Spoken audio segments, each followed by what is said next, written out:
You know, it's always surprising when you find an anime game that has an English dub. You've never heard of the game called Skyna the Brave?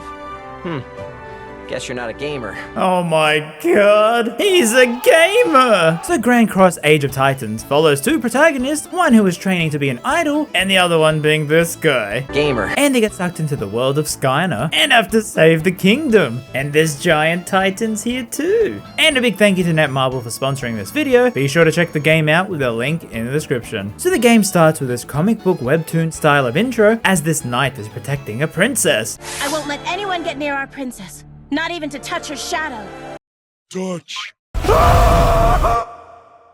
And Destina here, I wonder if something is gonna happen with her destiny, as she calls out to the goddess with a star prayer for saviors to protect the kingdom, and two high school kids come falling out of the sky.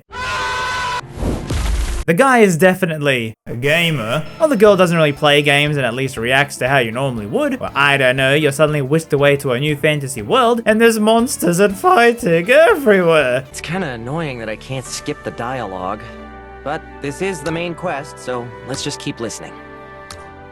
Oh wow, you actually can't skip here. So Destina tells the two that the royal castle was captured. I'm the main character.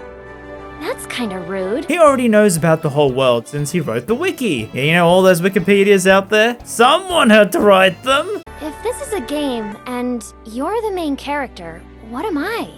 You're a gamer. And this girl is Mio. Now since Eugene knows all about the game, he proposes they speed run it and blitz through the tutorial. And if you play with auto advance, holy moly, the auto speed is insanely fast, which is perfect for today's modern zoomers. And so you gotta build the artisan's house, which can let you rebuild the destroyed parts of town, while the princess just waddles without a care in the world.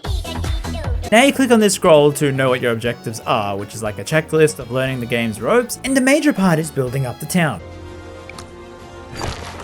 Oh wow, these people are quick. And we meet more of the city's residents, however Eugene is quick to point out that makes the players like them more and want to help them out.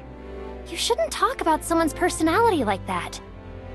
Non-gamers just don't get it. this man surely gets bullied in high school. And you can build army units that you need of different classes like archers, cavalry, while the gamer man here suggests that they need to speed it up.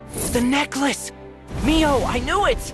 I knew you weren't a useless character. What? Yeah, I'm with you, Mio. Let's get him. This is where you can get items to speed up the building process on many things if you don't want to wait for it all. Oh, Savior, please take this. Bro, what are we gonna do with a singular shoe? Eat it? Man, we gotta crack this kingdom into shape to make it the economic powerhouse of the world, as the townspeople call Eugene the Sage of Wisdom, much to his annoyance. However, Mio alongside Destina have a star fragment, and it's glowing, which makes Eugene think, Sing, Mio! What are you saying, you weird nerd? yeah, don't hold back, Mio. Well, he suggests singing with the crystal. Don't worry, there's no actual singing, but it's to summon characters that you'll use in the gameplay. And who do we summon first? Man, this kingdom is so poor, they can't even afford armor to cover everything. So you gotta help clear up the land by saving the soldiers to free up land spots for you to then build things like farms and hospitals. Before we get another character, this priest. Divine stars will... Ah, her character must be for exposition. Well, why not check out all the characters they have in the game so far? And they got quite a unique lineup of designs. Yes, they got skinny and big dudes here too. I can still see well even with the blindfold on. I can see you now. I would recommend not picking a fight with me. Hey, you sound very familiar. And what the heck? They got me in the game? Also, each character has a bio and they have relationships with the other characters. Yes, I agree, I also find her hot. But no time for that! Monsters are attacking! And so a taste of the gameplay, which is real-time strategy, where you place your unit on the map and each character gets a group of these soldiers that you saved, and you direct them to auto-fight the enemies to see who wins. Well, thank goodness the enemies are defeated. Let me summon more people! I can't wait! I will not let you down. And so following the task, you gotta train more troops, and like I said before, most actions can be sped up with resources, or you could just wait. Well, okay, let me summon some more. Let's do this! Also, it's funny that with all the characters you get, they just wander around in their chibi form and go, I'm sorry, can you speak up? Well, Gamer here really loves the speedrunning. I'm gonna work as fast as I can. Okay. Oh yeah, since you got God hands rebuilding the place, you can move the buildings to anywhere you want.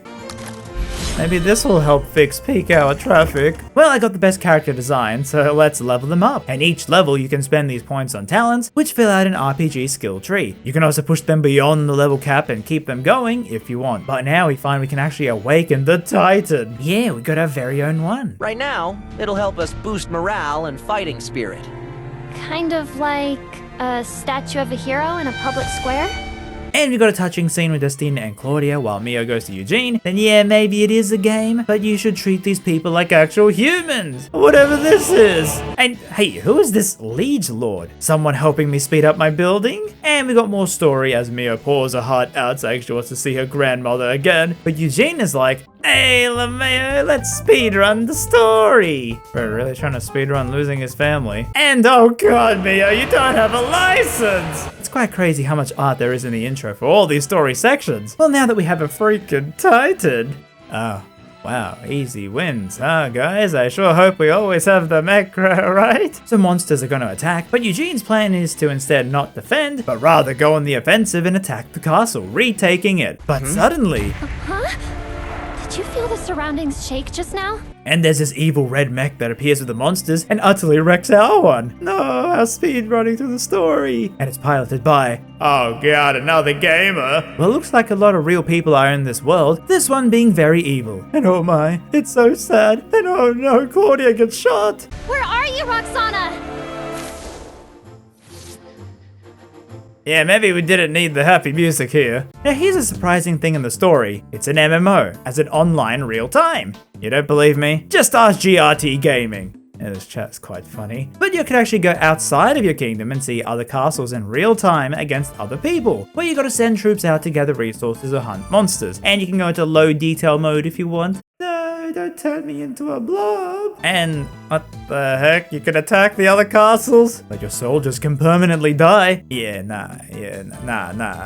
And if you get duplicates of characters in the gacha, they turn into Mana Stone. No, don't turn me into a Mana Stone. Where you can use them to buff up the skills on the character that they learn. And now I actually got an invite to join an alliance. What the heck? The gang's all here? And yeah, you can actually move your castle to be closer to them. And that liege lord thing from earlier? Yeah, you tap this and your allies can also help you speed up your building of all your stuff, cutting minutes off your time with a simple tap. Well, let's get back to the story. Usually in movies like this, you move stealthily or you move really fast. And now the main tutorial section of the game is done. We move from the webtoon art style into these sprites. Also, I kept doing more main quests where it's funny how overpowered I made Erin in that. She absolutely wrecks the enemies. Like seriously, look at this, she can't be stopped. Now as an online game, you can do things like fight other people in arenas to rank up, and it's kind of challenging, with other things like demon extermination and a tower to climb. Now in the story, we meet fairies with this guy called Flynn, who is very weary of humans. During the story, you will move to these areas that will have you meeting all the characters you've seen in the gacha pool. Now I actually got to this point where I was clearly overleveled. However, the order of the people you pick when you place the troops changes the soldiers. Here, Erin was a cavalry, and I thought this would always be the case, but nah, placing her second meant that she becomes part of the archers, which didn't help with how I built her. So after losing a couple of times, I changed the order of placement and easily won. Well, I have a few more roles from all the story progression, why not see who I got? What a nice view. Hey, stop with the old men! Well, he's definitely the strongest old man here. So that's a look at Grand Cross Age of Titans, an isekai MMO RTS game with so many features and an English voice cast. You know how much I appreciate with games that have that. Thank you once again to Netmarble for sponsoring the video. The game will be launched globally on mobile and PC, and you can pre-register for the game right now and get 2,200 gems at the start. Please check out the game with the link below, it really helps me out. And remember, if you ever get sucked into a fantasy world against your will, better hope you played a ton of these games if you ever want to survive. A gamer. Trojan, RamZaes, Magnum, Sheik. And a big cheesy thank you to my patrons, including Comitimus Crime, Coxel Sin, Gerardo Cruz Alvarez, John Portugal, Master Pro, Nira, and Worker B.